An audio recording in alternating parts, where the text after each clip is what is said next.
你有没有听过老一辈的人说，家里如果突然飞进了某些奇怪的动物，那就是地府派来探路的鬼差。很多人一听到这些，心里就发毛，觉得肯定要出大事了，甚至急着拿扫把驱赶，拿杀虫剂去喷。今天这段话可能会彻底颠覆你大半辈子的认知，但是请你先放下心里的恐惧，平心静气地听我说完。其实你打伞的根本不是厄运，而是老天爷慈悲来帮你挡灾，给你报信的信使。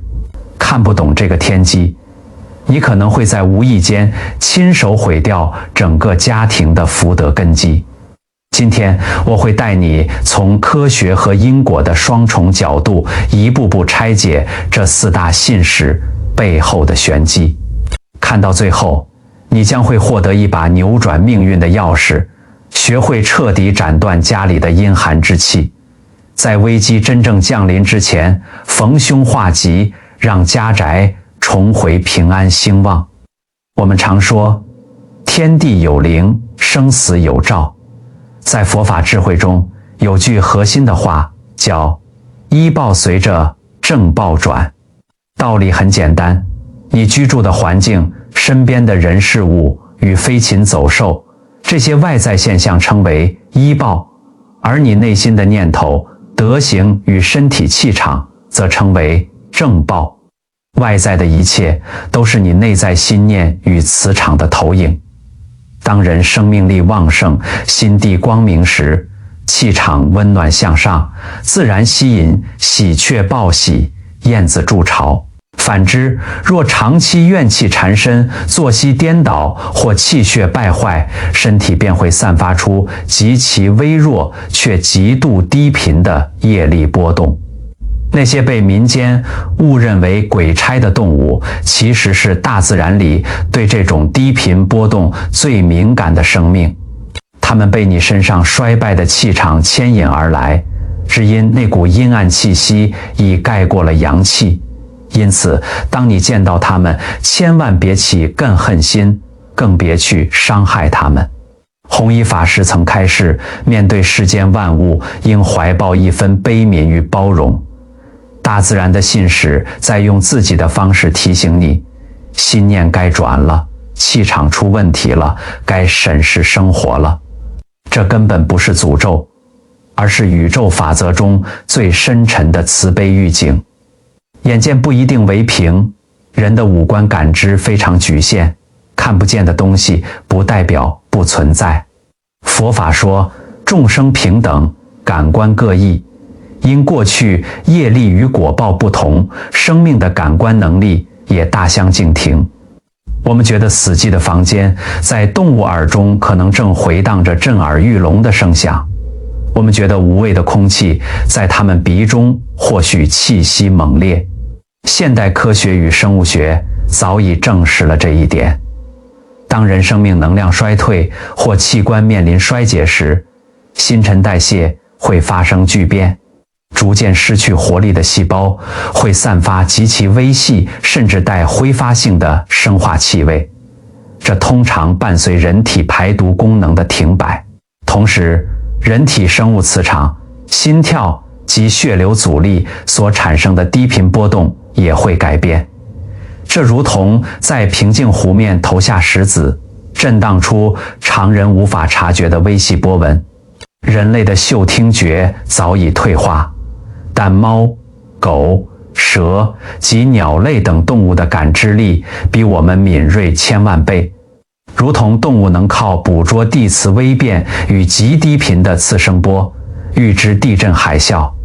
同理，当人气血败坏、阳气消散时，那种带腐败与阴寒气息的微细波动，对动物而言，就像黑夜里突然亮起的巨大探照灯，是一道无法忽视的强烈信号。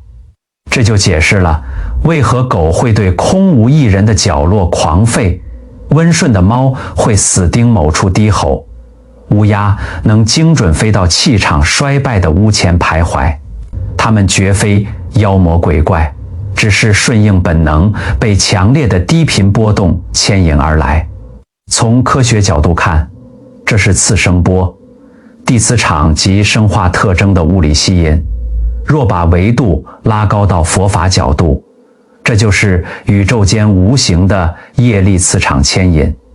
那股衰败的气息，正是生命力漏失、业障现前时散发的低频能量。佛经称之为无形的业风。明白此理，便会发现科学与灵性在此完美交汇。老天爷没有放弃任何人。这些感知超凡的动物，就是大自然派来的信使，提前跑来发出警告。若只是一味恐惧，甚至打杀他们，那便是错失了老天爷给你的最后一次慈悲提醒。我们刚刚讲到，动物的感官比我们凡夫俗子敏锐千万倍。现在，我们就来一一拆解民间最害怕的4大信使，到底隐藏着什么样的生死密码与因果玄机。当你彻底明白了这背后的运作规律，你心里的恐惧就会瞬间消散，取而代之的会是一种对天地万物极其深沉的敬畏与慈悲。先来说说天上飞的信使，这第一种，也是老一辈最怕在半夜听见的猫头鹰。台湾有句老话说，不怕夜猫子叫，就怕夜猫子笑。很多人如果在半夜听到窗外传来猫头鹰咕咕咕，或者是那种像老人家在冷笑的声音，往往吓得连觉都不敢睡。老人家总觉得，只要这东西一来，家里肯定要办丧事，直觉它就是地府派来勾魂的鬼差。但朋友啊，请你仔细想一想，猫头鹰说穿了，不过就是一只习惯在夜间活动的鸟类罢了。它哪来这么大的法力，能把一个活生生的人的魂魄给带走呢？真正把它吸引过来的，不是什么勾魂的指令，而是你家里那股已经渐渐掩盖不住的衰败气场。在佛法中，我们的肉身是由地、水、火、风这4大元素假合而成的。当一个人阳寿将尽，或者是得了极重的病，这4大元素就会开始解体。佛经中将这个过程称为4大分离，也就是我们平常所说4大不调到了极点。在这个4大逐渐崩解的虚弱过程中，人的色身会向外散发出一种极其微细、带着腐败与阴寒气息的低频波动。我们凡夫的肉眼与感官是非常迟钝的，有时候连自己身上的气场变了都浑然不知。但是猫头鹰的嗅觉跟听觉灵敏到了惊人的地步，它在寂静的深夜里一捕捉到这种代表着生命力枯竭的气息，就会顺着大自然的本能被这股低频的业力波动给牵引过来。曾经有个年轻人，家里的老父亲中风瘫痪卧床，秋天的一个深夜，他正划着手机，突然听到窗外大树上有猫头鹰在叫，2只眼睛死死盯着老父亲的房间。这年轻人觉得真是不吉利，心里无名火起，跑到院子里捡起砖头就往树上砸，一边砸还一边破口大骂，要那只鸟滚远一点。结果隔天早上，他端着粥进房，发现老父亲已经在睡梦中走了，身体早就凉透。这年轻人后来逢人就哭，直说是他运气不好，是那只猫头鹰把老父亲给克死的。各位朋友，这就是凡夫最可怜的无明啊！老父亲的生命之火已经快要熄灭，老天爷慈悲，派了大自然的信使来敲警钟，告诉你时间不多了，快去床前尽孝。你倒好，不去握着父亲的手说说话，不去为老人家念佛安抚神识，反而跑去院子里对着报信的信使起梗恨心，甚至动手打杀。这不仅结下了恶缘，更是在你们家原本就已经衰败的气场上狠狠地加了一把恶业的火。这不是颠倒是非吗？讲完了这个让人感叹的反面例子，我再跟大家分享一个截然不同的真实故事。有一位常年学佛的老菩萨，他的先生也是久病在床，医生已经暗示时日无多。有一天深夜，窗外同样飞来了一只猫头鹰，叫声凄厉。这位老菩萨没有惊慌，更没有拿东西去赶。他知道这是信使来报信了，四大即将解体，先生的时间到了。他平静地走到窗前，双手合十，对着猫头鹰微微鞠了一躬，在心里说：谢谢你来提醒我。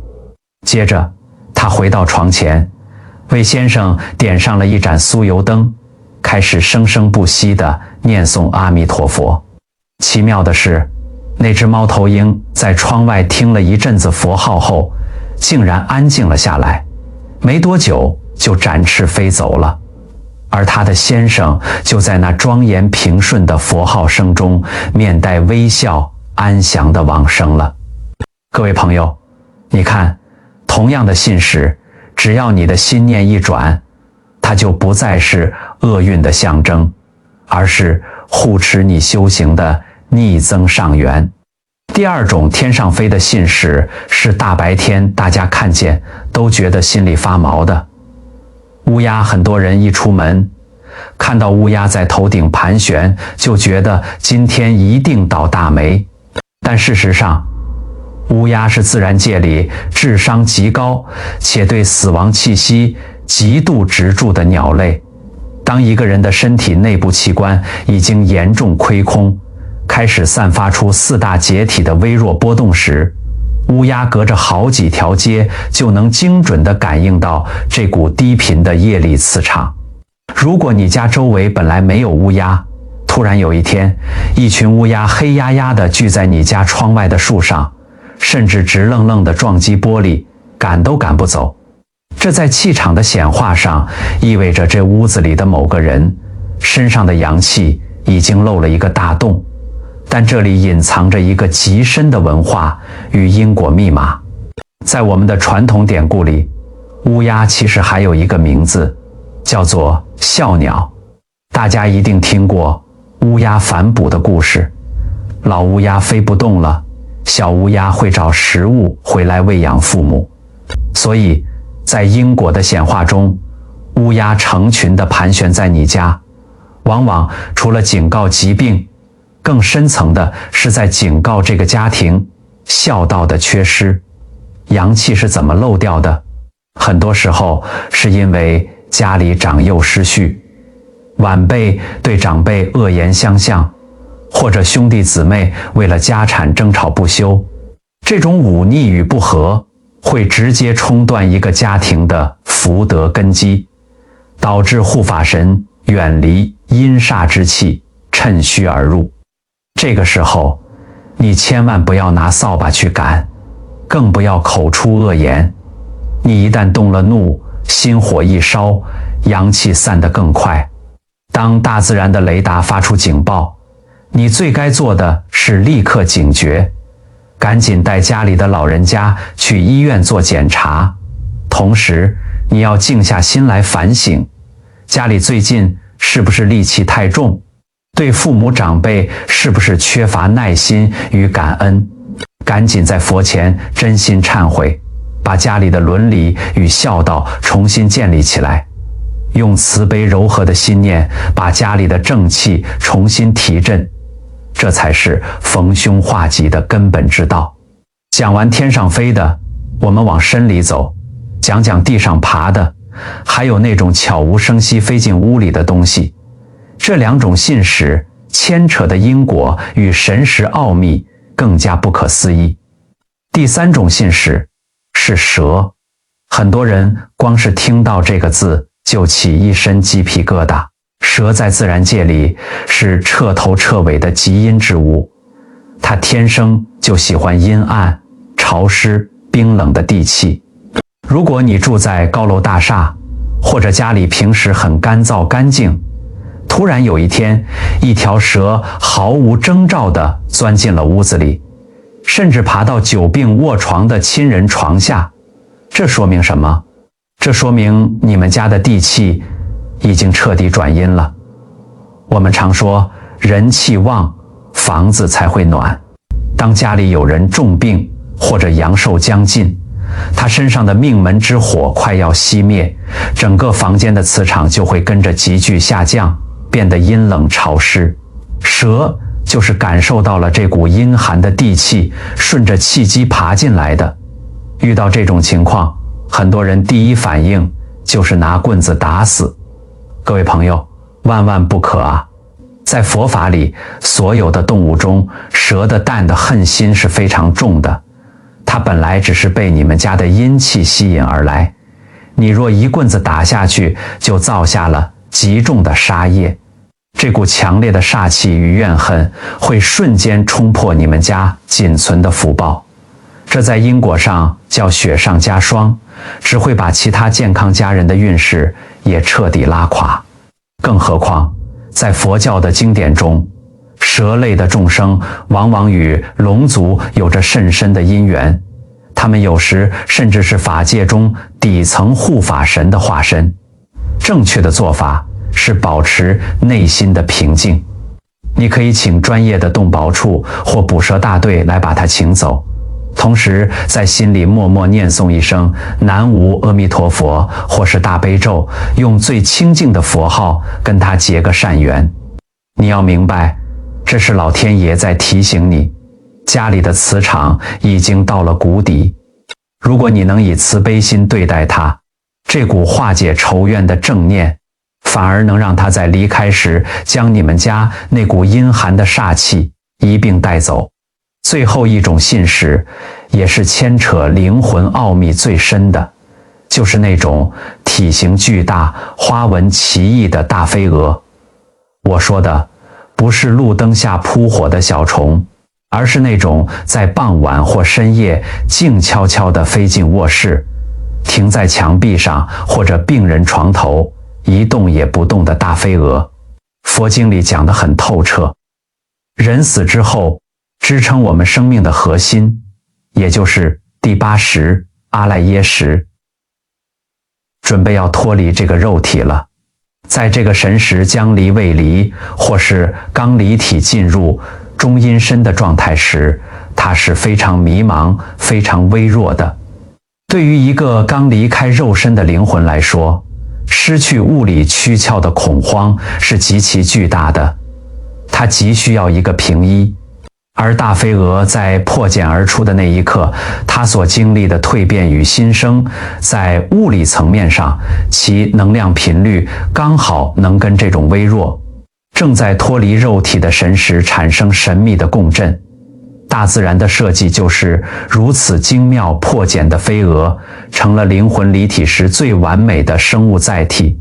所以，当家里有亲人即将离世，或是刚走不久，这种大飞蛾往往就是那股微弱神识的能量载体。它们停在那里，其实是神识借着大自然的领悟，贪恋着家里最后一点人气，在跟你们做最后的无声告别。如果你不懂因果，觉得这是害虫，拿拖鞋一拍就打死。各位朋友，你想想看，你打散的不仅是一条生命，更是那股带着对家人深深眷恋的微弱灵气啊！这在因果上等于是断了善缘，更会让中阴身的亡者感到无比的痛心与惊怖。下次遇到这种奇异飞蛾，请你静静地看着它，在心里升起一股大悲悯心。你可以默念观世音菩萨的圣号，在心里温柔地对他说：如果是过世的亲人，请您放下世间的执念，安心跟着菩萨走。如果是过路的众生，愿您早日解脱。你这一念至柔至善的慈悲发出去，就是一道充满力量的光。这道光不仅安抚了无形的众生，也点亮了你自己的无量福报。各位朋友，我们前面把大自然的信使以及背后的气场因果给讲透了，但是还有一个极其重要的关键，很多人在生活中都忽略了，那就是时间点。你要晓得，同样一只飞蛾，同样一只乌鸦，在不同的季节、不同的节气出现在你家，它所代表的信号强度以及牵扯到的无形磁场是完全不一样的。在我们传统的历法里面，有几个非常特殊的节气与节日，像是春天的清明节，农历7月的中元普渡，还有年底最冷的冬至。这些特定的时间点叫做阴阳交替的关口。什么叫做阴阳交替？就是在这些日子前后，天地之间的阳气会开始潜藏，处于极度微弱的状态，而阴寒之气则是一年之中最重、最活跃的时候。特别是冬至，古人说冬至一阳生，意思是阴气膨胀到了极点，阳气才刚刚准备萌芽。这个时候的天地磁场是最容易产生剧烈波动的。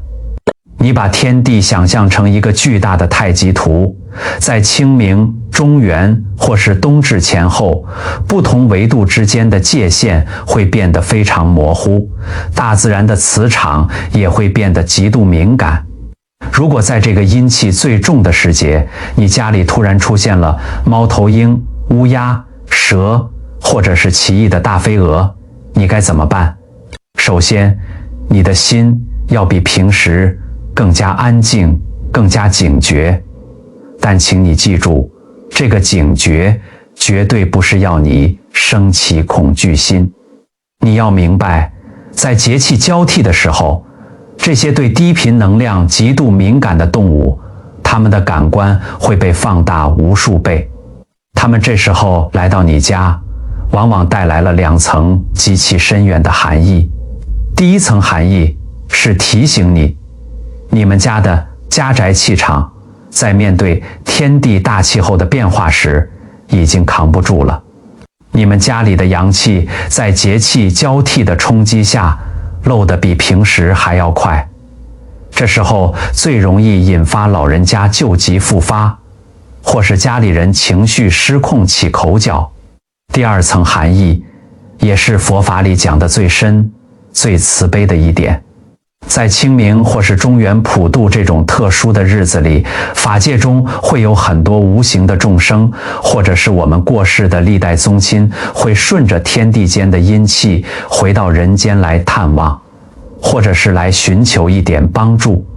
他们没有实体的肉身，很多时候只能借着大自然的灵物，或者是顺着那些阴寒的气场，靠近那些跟他们有缘分的家庭。所以，当你在中元普渡的夜晚，或者冬至寒冷的半夜，看到一只大飞蛾停在客厅，或是听到窗外有反常的鸟叫声，请你千万不要急着拿扫把去赶，更不要心生厌恶与恐惧。你只要在心里转个念，告诉自己，他们可能是你过去世的亲人，或者是无家可归的孤魂。他们只是因为贪恋人间的温暖，或者是需要一点点功德的救拔，才循着微弱的气场来到了你家。这时候是你修大慈悲心，为自己和家人积累福报最好的时机。你不需要害怕，也不用去搞什么复杂的驱赶仪式，你只需要安下心来，在心里默默的或者是小声的念诵南无阿弥陀佛，或者是念一句南无观世音菩萨。你把这句佛号的光明，还有你心底那份柔和的善意回向给他们。你在心里真诚地说，无论你是谁，来到我们家就是有缘，愿这句清净的佛号能给你力量，愿你放下执念，离苦得乐，往生善道。各位朋友啊，这就叫做一念转凡成圣。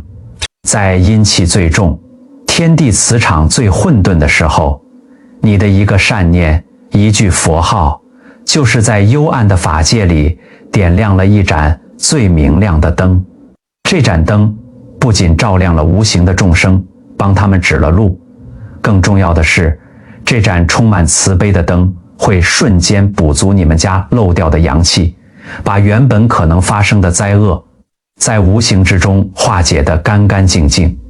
当你学会用这种包容和悲悯的态度去面对这些季节性的异象时，你会发现，那些本来让你吓得半死的东西，全都变成了你修行路上的护法，变成了你累积无量福报的垫脚石。各位朋友，前面我们讲了那么多外在的预兆，讲了动物的感应，也讲了节气的变化。听到这里，很多人心里肯定难免会打上一个问号。既然这都是气场感应，那为什么这种低频的气场偏偏要找上我们家呢？难道真的是命里注定我要遭这个劫吗？佛法里有一句话叫做万法唯心造，老天爷和佛菩萨绝对是公平的，没有任何一个外在的阴煞能随随便便跨进你的家门。佛门里常讲，内魔不起，外魔不入。那些让你倒霉的阴寒的业力能找上你，根本的原因只有一个，就是你自己心里藏着的3个内贼，把你身上的护体正气给偷光了，把你自性清净的光明给遮蔽了。这3个藏在心里的偷命贼到底是谁？请大家务必对照自己，听仔细了。第一个内贼叫做不知节制的情绪，在佛法里我们称之为呆替毒。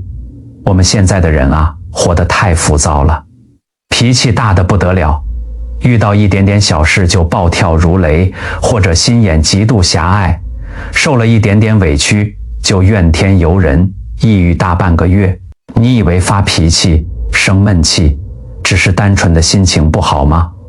我告诉你，在佛法的智慧看来，这是在直接燃烧你的生命能量。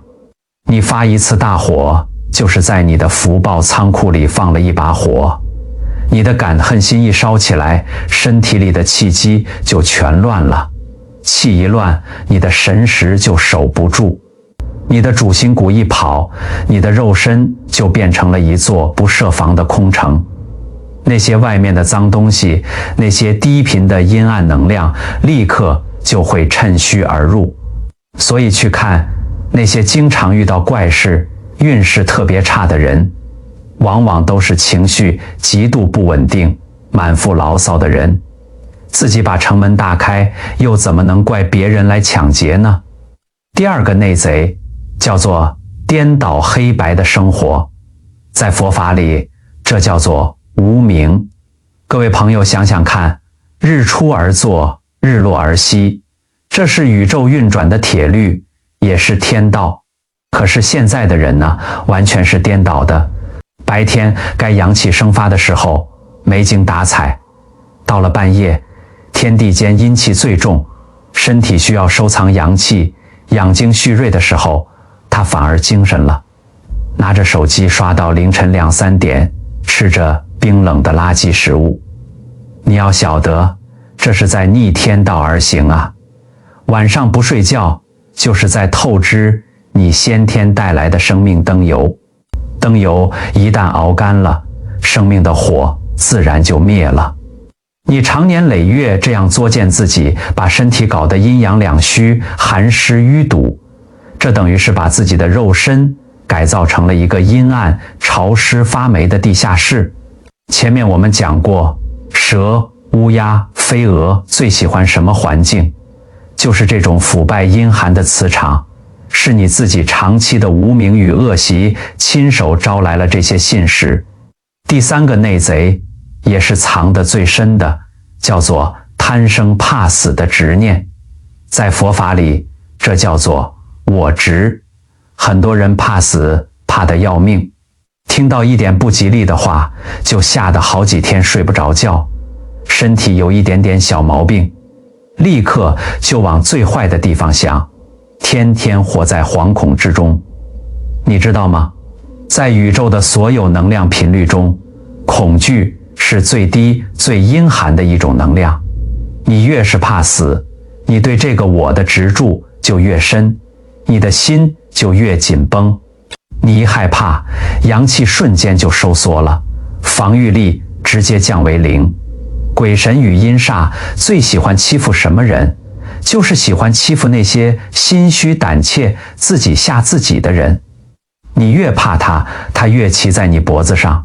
相反的，如果你能放下我执，坦坦荡荡，一身浩然正气，他看到你反而要退避三舍，恭恭敬敬地给你让路。所以啊，各位朋友，因果业力所显现的灾难，表面上看是业障现前，是鬼差上门，其实根子全在这3个内贼身上。只要你能觉察到他们，用佛法的智慧把情绪稳住，把生活作息理顺，把对生死的恐惧看淡，你身体里的正气自然充盈。到那时，什么外在的阴煞与违缘，连你的边都沾不上。各位朋友，前面我们把晦气的根源，也就是心里的3个内贼给抓出来了。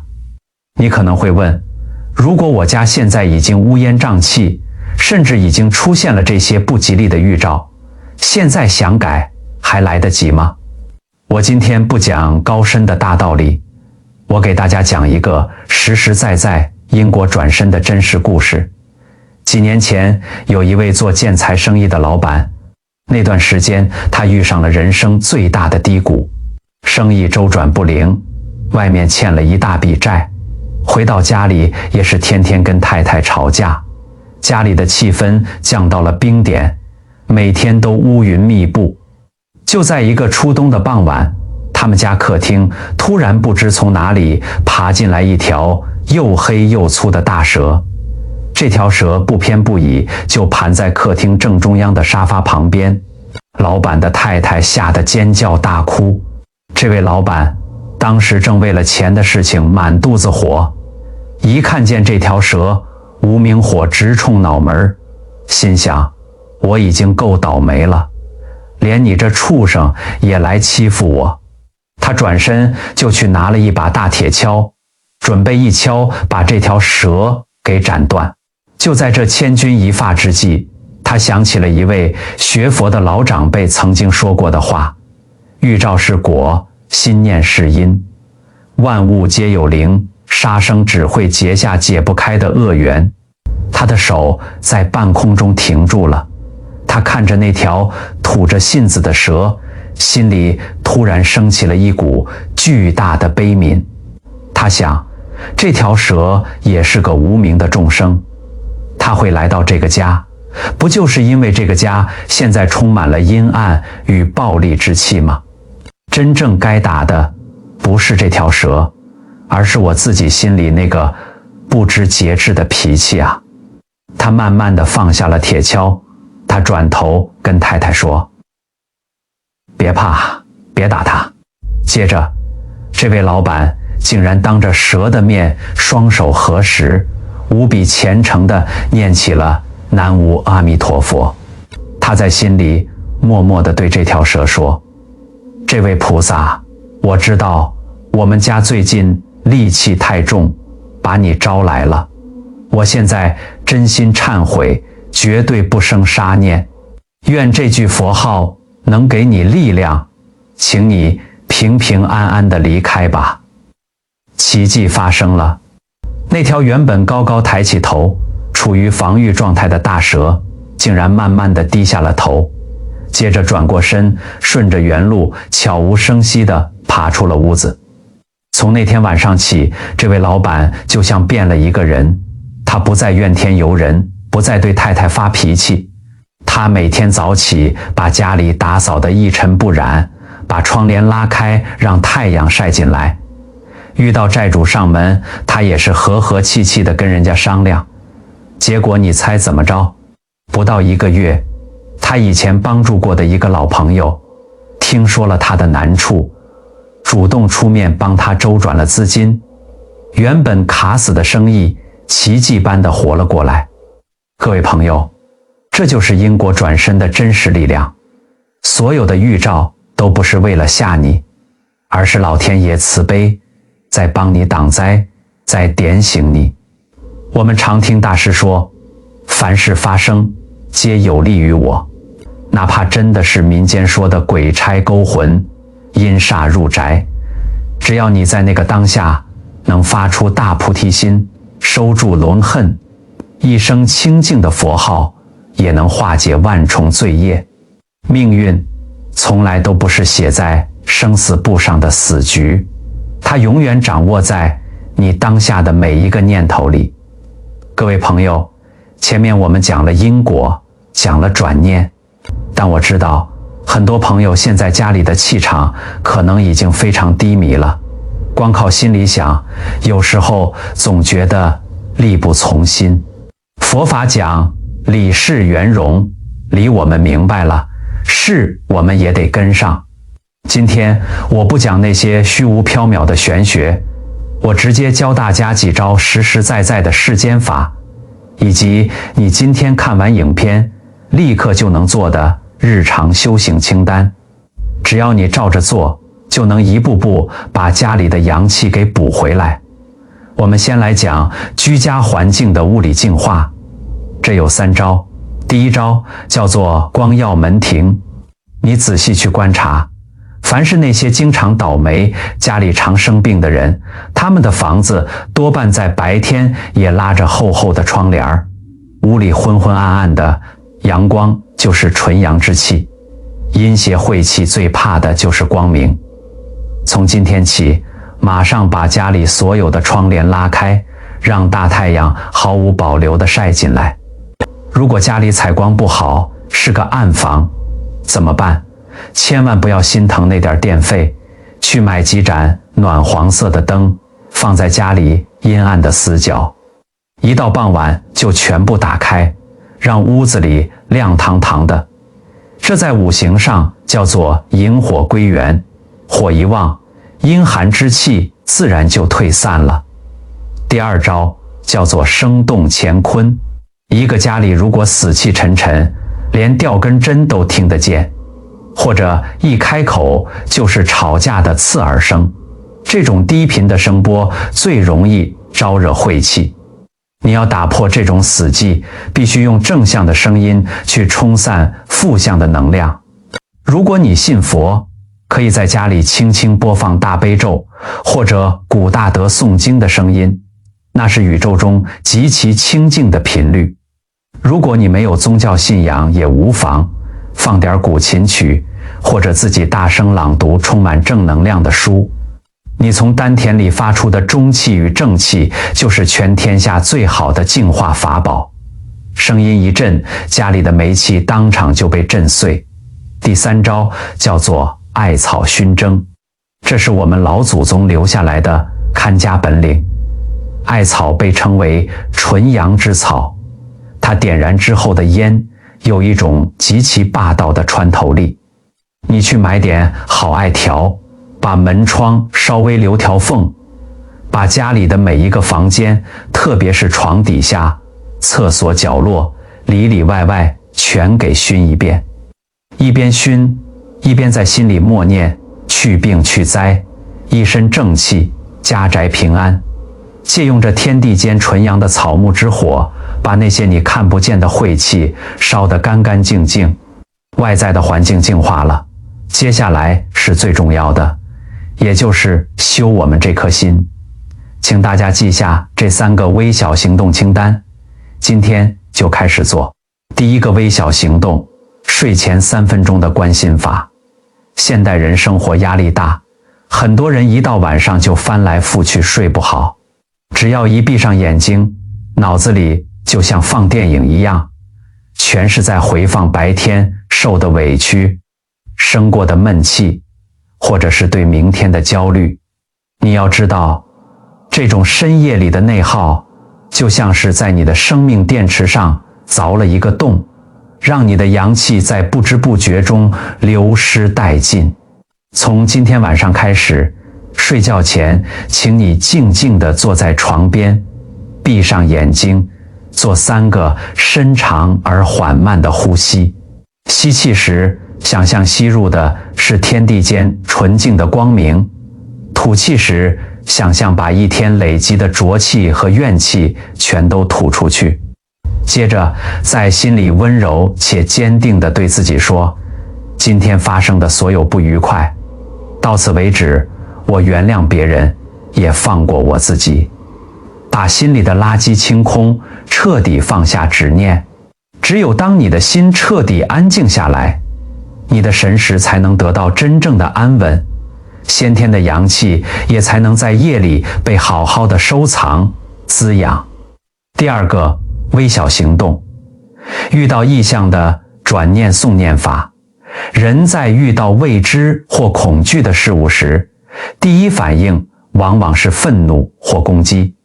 以后，不管你是在家里看到奇奇怪怪的虫子、突如其来的大飞蛾，还是半夜听到外头有乌鸦在叫，请你务必在第一时间控制住自己的下意识反应，闭上嘴，深呼吸，收起你的脾气，绝对不要立刻拿拖鞋去拍，或是拿扫把去打杀。你要明白，你一旦动怒起杀心，你身上的气场瞬间就会破功漏气。相反地，请你在心里默默念诵一句南无阿弥陀佛或者南无观世音菩萨的圣号，把这份清净与慈悲的能量回向给他。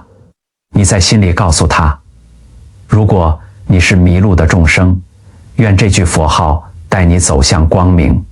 你不动怒，你的护体正气就不会散。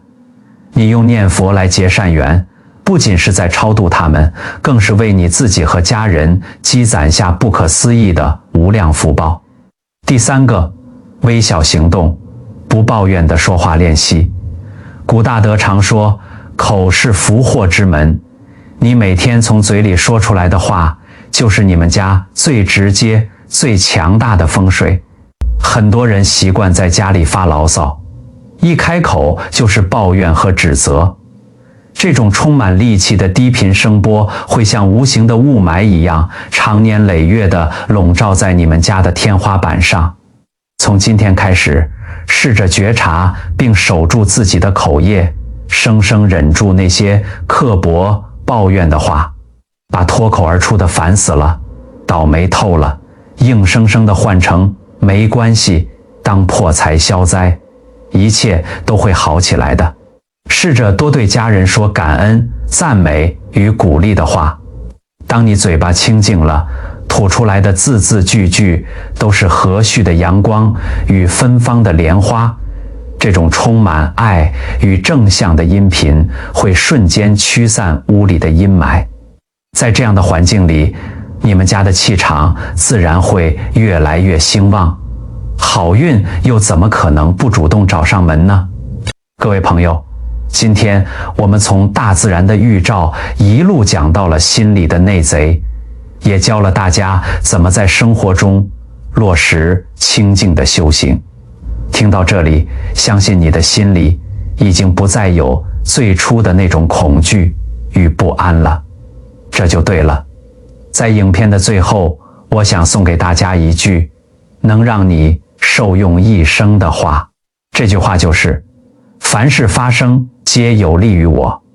你仔细去想，这个世界上哪有什么绝对的坏事呢？哪怕真的是民间传说里的鬼差上门，哪怕真的是业障现前，只要你懂得了因果，这不就是老天爷在给你改过自新的机会吗？所有的预兆都不是为了恐吓你，而是宇宙中最深沉的慈悲是在帮你挡灾。当你处在低谷或者面临绝境，觉得家运不济的时候，请你千万不要害怕。只要你能够在一瞬间放下心里的执着与多恨，发出大菩提心，哪怕只是一声至诚恳切的南无阿弥陀佛，这股清净的光明也能化解万重罪业。命运从来都不是写在生死簿上的死局，老天爷把改变命运的钥匙清清楚楚地交在了你的手里。这把钥匙就是你当下的每一个念头，一念天堂，一念地狱，全在你的一念之间。弘一法师常说，悲心交集，我们活在这个世间，有苦有乐，但只要心存正气，德厚自然，福自来。今天这堂课，如果你听懂了，觉得对你有真实的帮助，请你务必把它分享给身边那些还在为了生活不顺而焦虑、恐惧的亲人朋友们。你的一个分享，可能就化解了别人的一个劫难，免去了一场无谓的杀生，这就是在为你自己积累无量的福报。同时，在结束之前，我也要请大家做一件事，请大家现在就在留言区留下你们的善言，千万不要小看打字，文字是有极强能量的。当你敲下祝福的时候，你心里的那股慈悲与光明就会瞬间亮起来。你可以留言写下愿家宅平安，正气长存，或者写下愿诸恶莫作，众善奉行，再或者写上愿家人健康延寿，平安度厄。当千万人的善念汇聚在这个留言区里，就会形成一个不可思议的正向磁场。宇宙就是一个巨大的回音壁，你在这里写下的每一句善言，你在心里发出的每一道善念，最终都会化作无边的福报，清清楚楚地回向到你自己和你的家人身上。这些话听起来虽然直白，但全都是为了大家好，心正邪不侵，德厚福自来。愿大家都能守住自己的一身正气，活得通透，过得平安。如果你喜欢今天的内容，也请别忘了点击追踪与订阅，让我们未来继续在修心的路上互相陪伴，共同成长。我们下期再见。